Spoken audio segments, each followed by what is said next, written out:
Compagnon trader, bonjour, ravi de vous retrouver dans ce nouveau sujet. J'ai décidé de traiter IG Market, quelle est son histoire, pourquoi j'ai choisi ce broker, ses avantages, ses inconvénients, bref, on traite tout le sujet comme d'habitude. En quelques minutes, restez avec moi. Pour ceux qui viennent de me rejoindre, je m'appelle Guillaume Graff, je suis trader en compte propre et j'ai créé cette chaîne Les Compagnons Traders pour partager avec vous mes connaissances et mes compétences afin de vous faire progresser en trading et en scalping en particulier. Si vous aimez mes contenus, n'hésitez pas à mettre un like, à commenter mes vidéos et également à me suggérer des contenus que vous aimeriez que je traite. Je vous invite à vous abonner à ma chaîne et également à me faire part de vos retours dans les commentaires. Alors IG Market, qu'est-ce que c'est? Quelle est son histoire? C'est parti en vidéo après le jingle.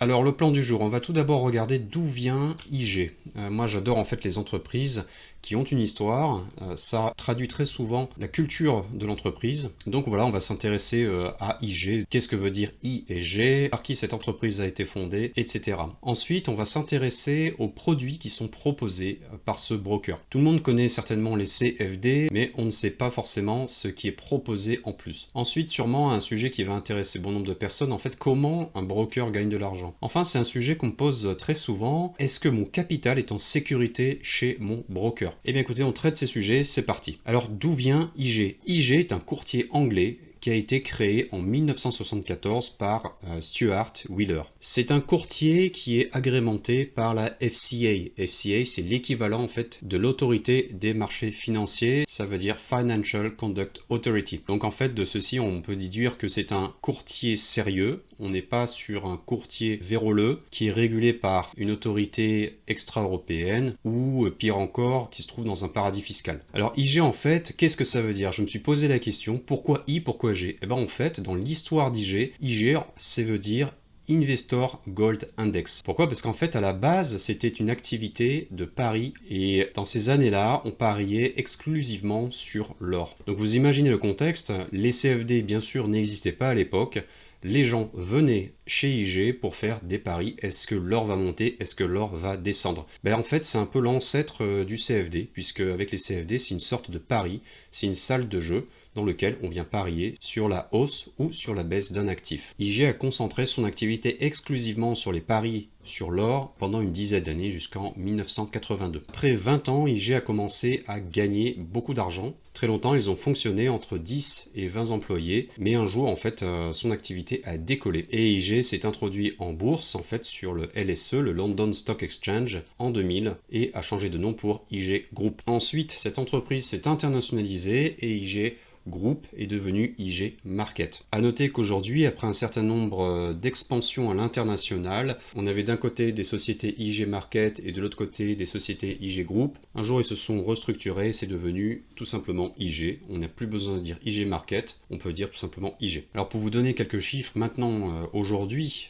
IG c'est une machine de guerre, elle génère 220 millions d'euros de chiffre d'affaires annuel et environ 1800 employés y travaillent tous les jours.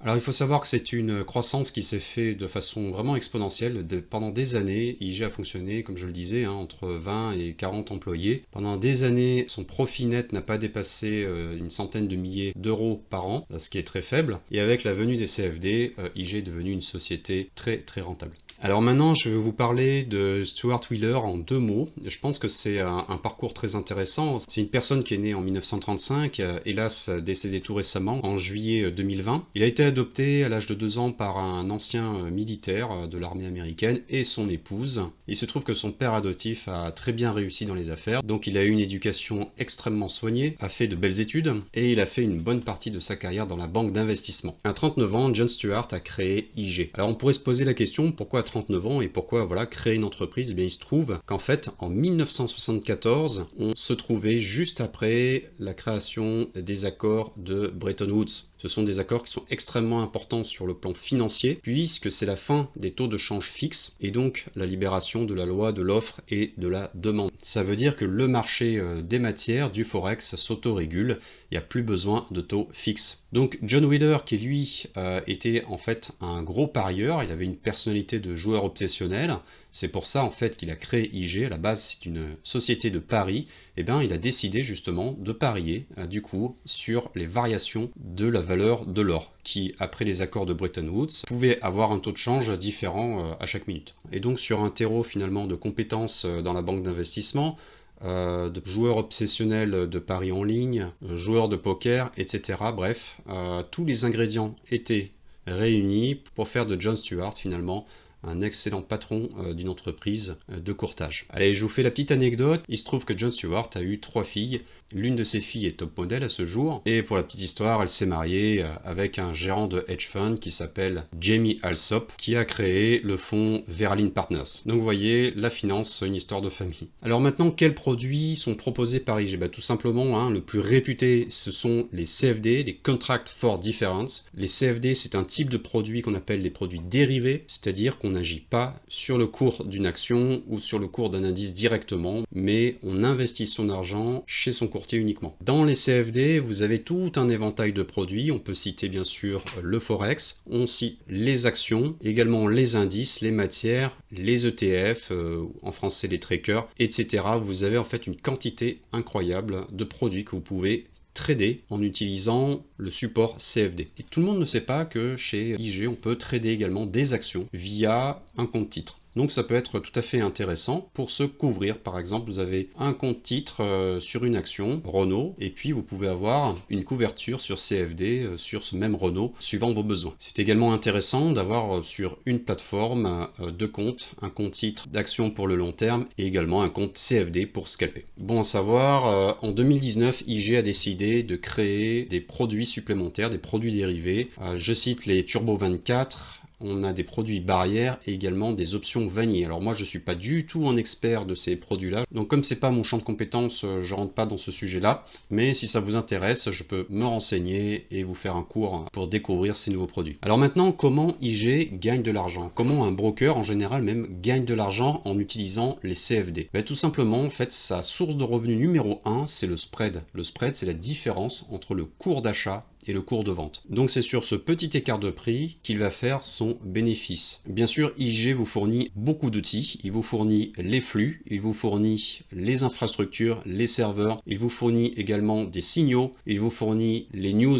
writers, il vous fournit également des calendriers économiques. Donc forcément, il y a des coûts fixes qui sont énormes. Donc même s'il prend de l'argent sur un spread, voilà, il doit quand même payer un certain nombre de charges pour vous mettre à disposition tous ces outils de trading quasi professionnel. Alors on va pas dire qu'il se finance directement, mais on a des frais de financement en overnight car IG vous finance en fait votre levier. Alors qu'est-ce que c'est que des frais overnight? Je vous ai mis la petite formule, c'est le nombre de nuits, donc par exemple une nuit, vous multipliez par le cours de clôture, vous multipliez également par la taille de l'ordre, et ensuite vous ajoutez en fait des frais administratifs. Ce sont ces frais administratifs qui font office de rémunération, mais vous voyez, ce n'est qu'une seule partie finalement de ces frais. Donc frais administratifs, plus ou moins le Libor, qui est un indice, divisé par 365. Et donc dans ces frais administratifs, vous avez 2,5% ou 3,5% en fonction de la taille du contrat. Si c'est un petit contrat, on sera autour de 3,5%, donc des contrats mini. Si c'est des contrats standards, autour de 2,5%. Si par exemple vous avez 8 contrats sur le CAC 40